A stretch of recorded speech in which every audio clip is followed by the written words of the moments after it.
दोस्तों अब Russia offers full Su-57 stealth fighter production to India ahead of Putin's visit. आपको पता है व्लादिमीर पुतिन दिसंबर में भारत आ रहे हैं और ये काफी टाइम से मामला चल रहा है, काफी समय से ये बातचीत चल रही है कि रशिया ऑफर करेगा। पुतिन इसका वेट कर रहे हैं कि इंडिया हां बोले तो जब वो दिसंबर में आए तो डील साइन कर दें।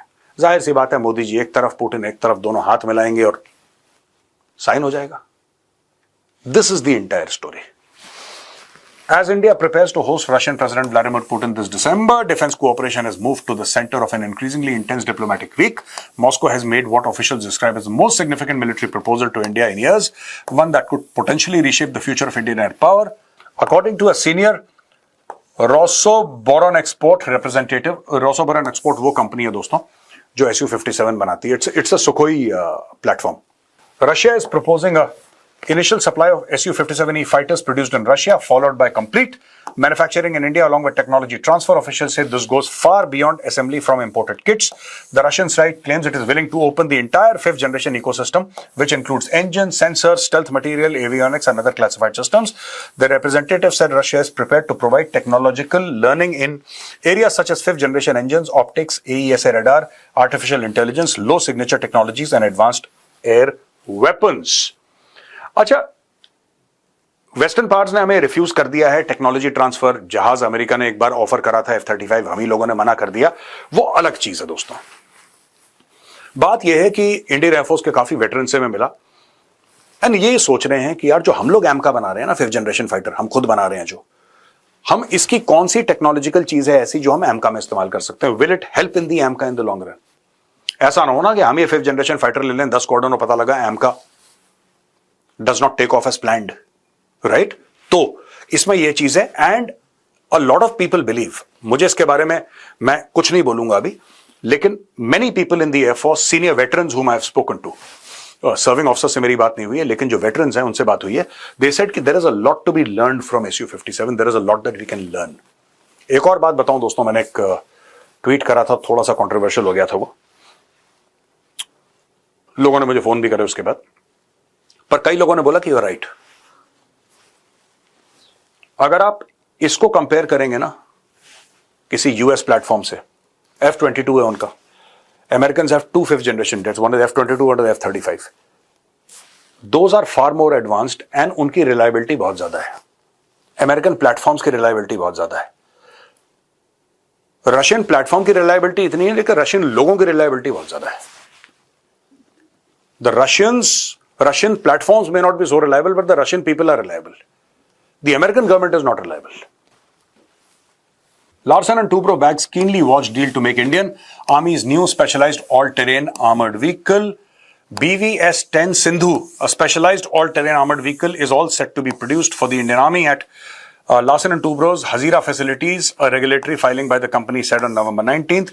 The platform is engineered to transport troops, equipment and weapon systems, delivering both logistical support and combat power to meet modern battlefield demands. The BVS-10 Sindhu program is set to enhance the Indian Army's operational, strategic and tactical reach across a wide range of deployment environments while aligning with India's broader push to upgrade its military assets. BAE Systems said with its articulated design, the BVS-10 offers outstanding maneuverability across challenging landscapes, snowfields, icy terrain, rocky ground, desert, marshes, mud, steep mountainous regions. This amphibious capability further enables movement through flooded zones and along coastlines. दोस्तों इसकी खासियत, एक तो tracked vehicle है ये, दूसरी armoured है, तो इसके अंदर आप ट्रूप्स भी बैठा सकते हो, इसके अंदर आप एम्यूनिशन ले जा सकते हो, सामान ले जा सकते हो, all the while protected. It can work as an offensive platform. It has weapons. It can shoot. It can move. सबसे बड़ी बात है दोस्तों, ये डेजर्ट में लेकर एम्फीबियस एनवायरनमेंट में लेकर हर जगह, सर क्रीक का नाम आजकल बड़ा चल रहा है, बहुत चल रहा है, सर क्रीक में ये, सर क्रीक में वो, मार्शी लैंड्स, ये बड़ा काम है उस जगह। This platform will be very very capable in those environments. यहां पे दोस्तों India Germany forge landmark defence pact for LIDAR helicopter systems. In a significant development, India and Germany on Wednesday agreed to jointly manufacture obstacle avoidance systems for military helicopters, a rare high-value defense technology transfer that marks one of the most substantial collaborations between the two nations in nearly 3 decades.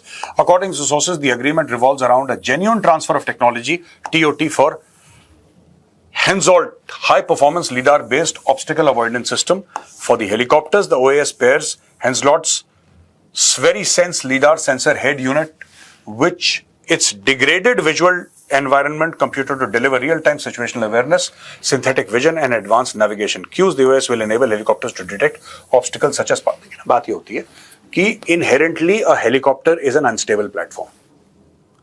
Inherently the helicopter is an unstable platform. When I say unstable, I'm not saying it is unsafe.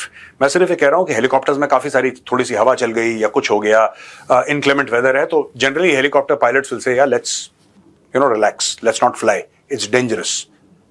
ठीक है ना.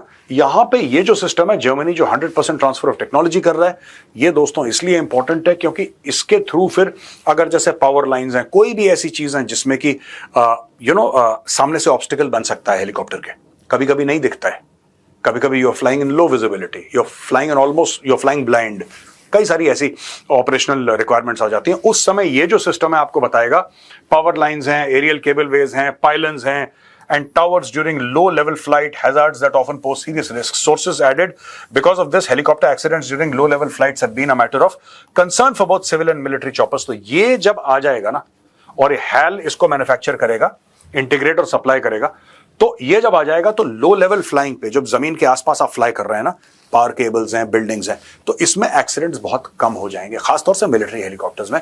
Is very good and Germany has said we will do 100% transfer of technology. आप बनाओ इसको. तो उसने खबर गर्दिश कर रही है और मैं सोच रहा था आपको डिटेल में बताऊं. तो पहले हथियारों के बारे में हमने बात कर ली, अफगान तालिबान के जो मंत्री आए हैं उनके बारे में हमने बात कर ली, लेकिन China ran a disinformation campaign against Rafale after operation Sindoor. US report ये कहती है कि देखिए मैं आपको बताता हूं, लगातार दर लगातार चाइना ने क्या करा, और इसमें पाकिस्तान जिस लेवल का डिसइंफॉर्मेशन था वो देखिए पाकिस्तानियों का जो होता है ना पूरा मामला, वो टिकटॉक तक है. They are not very smart, so they are, ये पूरा का पूरा चाइनीज ने उनको दिया और पाकिस्तानियों ने फिर इसको रन करा. जाहिर सी बात है, it has to be in, if it is in Urdu Indians will understand 2 minute में, क्योंकि उर्दू और हिंदी में बहुत ज्यादा सिमिलैरिटीज हैं, राइट. और कई सेंटेंसेस हैं which are exactly the same.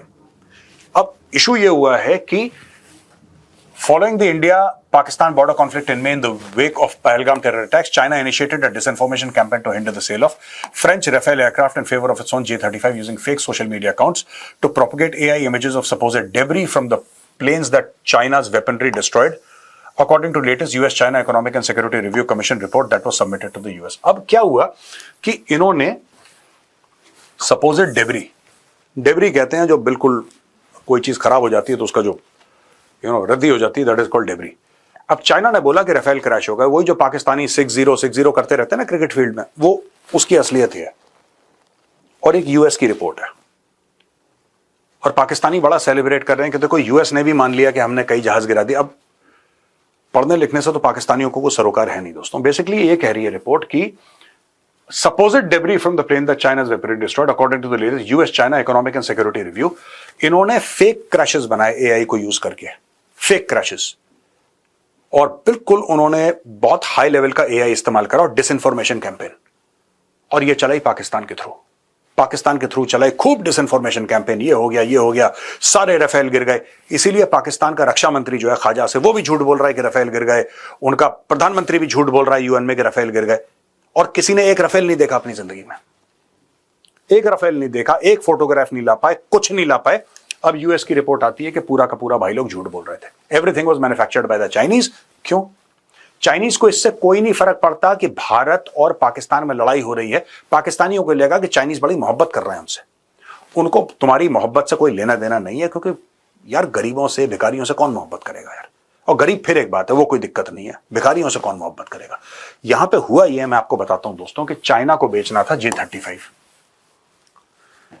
China चाह रहा था कि देश J-35 खरीदे. J-35 लोग खरीद नहीं रहे क्योंकि चाइनीज सिस्टम्स ऐसा है कि किसी ने नहीं देखा वो काम करते हैं नहीं करते, क्योंकि चाइनीज सच तो बोलते नहीं है. चाइनीज साफ मुंह पे झूठ बोल देंगे. एक 6th जनरेशन फाइटर है, लोगों से बोला दूर से देख लो, 1 किलोमीटर दूर खड़ा हुआ है, कहानी खत्म. किसने यूज करे हैं चाइना के J-20? किसने यूज करे हैं ये J-35? Nobody has used it, nobody knows. China बोल देता है कि साहब ये 5th जनरेशन है, पता नहीं है नहीं है, किसको पता है. You have to take China's word for it, you can't go and check this technology. अब चाइना का माल बिक नहीं रहा, तो चाइना ने बोला कि यार ये राफेल बिक रहा है, अच्छा राफेल 5th जनरेशन है नहीं, राफेल इज 4.5, लेकिन फिर भी लोग ये कह रहे हैं कि नहीं, अच्छा राफेल इससे महंगा भी है। Rafale is more than $100 million a piece, लेकिन लोगों ने बोला ठीक है महंगा राफेल खरीदेंगे, सस्ता चाइनीज 5th जनरेशन नहीं खरीदेंगे, जबकि राफेल सिर्फ 4.5 है, वो 5th क्लेम कर रहे हैं चाइनीज। तो चाइनीज को बड़ी दिक्कत होती है, चलो झूठ बोलते हैं कि राफेल गिर गए, राफेल गिर गए, राफेल गिर गए, और ये हमारे जो जहाज हैं, हमारे जहाजों ने गिरा दिया। ठीक है, हमारे जहाजों ने गिरा दिया, हमारे और प्लेटफॉर्म जो है हमारे, ये HQ9 वगैरह इन्होंने गिरा दिया। ये सारी की सारी चीजें चाइना ने बोली। अच्छा, नोबडी बॉट देयर सिस्टम्स। उल्टा एक और काम हो गया दोस्तों कि शुरू में लड़ाई जब हुई तो चेंगडू एविएशन के जो शेयर्स थे वो बहुत क्लाइम करे, 60% क्लाइम करके 3-4 दिन के अंदर, और खूब पैसा कमाया लोगों ने। फिर अचानक सच्चाई सामने आई तो क्रैश करना शुरू करा। And Avik Chengdu aircraft share prices, J-10 fighter jet maker stock crashes 20% from May peak amid India Pakistan conflict. सब कुछ जमीन में गिर गया। देखिए दोस्तों, ऐसा है, पाकिस्तानी झूठ बोल सकते हैं और बोलते भी हैं, चाइना झूठ बोल सकता है और बोलता भी है, लेकिन स्टॉक मार्केट झूठ नहीं बोलता दोस्तों। आप 6-0 कर लें, आप कुछ कर लें, जो आपकी मर्जी, आप मीम बना लें, टिकटॉक पे नाच लें, लेकिन शेयर मार्केट है। चाइनीज को पता है, चाइनीज शेयर मार्केट को पता है कि सच्चाई क्या है। और वो इनिशियली क्लाइम करा और फिर 20% सीधा नोज डाइव करा। You can go and look it up, आप जाके देख सकते हैं इसको, गूगल पे जाके देखिए, तब आपको पता लगेगा कि चाइना ने जो डिसइंफॉर्मेशन कैंपेन रन करी थी पूरा, की कोई कह रहा है 5 राफेल गिरे, 6 गिरे, 7 गिरे, 8 गिरे, कभी कुछ। आज की तारीख में आपको क्या लगता है, ये मैं आपको एंड में बता दूं, डोनाल्ड ट्रंप कहता है कि 7 जहाज गिर गए, 8 जहाज गिर गए। डोनाल्ड ट्रंप ये नहीं कहता कि किसके गिरे, डोनाल्ड ट्रंप ये नहीं कहता कि किसके गिरे, वो भी हवा में तीर मार रहा है डोनाल्ड ट्रंप, उसको पता ही नहीं कितने गिरे और किसके गिरे, ही हैज नो क्लू। वो सिर्फ हवाबाजी कर रहा है। क्यों हवाबाजी कर रहा है? देखिए, बात यह है कि अगर कल भारत एक मोटा ऑर्डर दे देता है, अमेरिका को, डोनाल्ड ट्रंप बोलेगा हाँ 8 तो गिरे लेकिन पाकिस्तान के गिरे, ठीक है। और दूसरी तरफ पाकिस्तान तो मोटा ऑर्डर दे नहीं सकता, क्योंकि पाकिस्तान के पैसे हैं ही नहीं, Pakistan has no money, they don't have any money. So अगर पाकिस्तान लेट जाता है जमीन पर दोबारा और बहुत बड़ा फेवर कर देता है डोनाल्ड ट्रंप के लिए कि सर आप पूरा ये इलाका ही ले लो, पूरा इलाका ले लो, हमने अमेरिका के नाम करा, और सर सारी मिनरल वेल्थ ले लो, तो बोलेगा इंडिया के गिरे। वो ये वाला गेम खेल रहा है। डोनाल्ड ट्रंप भी डिसइंफॉर्मेशन कर रहा है, चाइनीज ने भी डिसइंफॉर्मेशन करी थी। ये देखिए साहब, Chinese disinformation campaign after operation Sindoor. तो दोस्तों, यहां पे आज का वीडियो होता है खत्म। पसंद आए तो उस वीडियो को लाइक करिए, हमारे चैनल को सब्सक्राइब करिए, बेल आइकन दबाना बिल्कुल मत भूलिएगा। जय हिंद, वंदे मातरम, भारत माता की जय।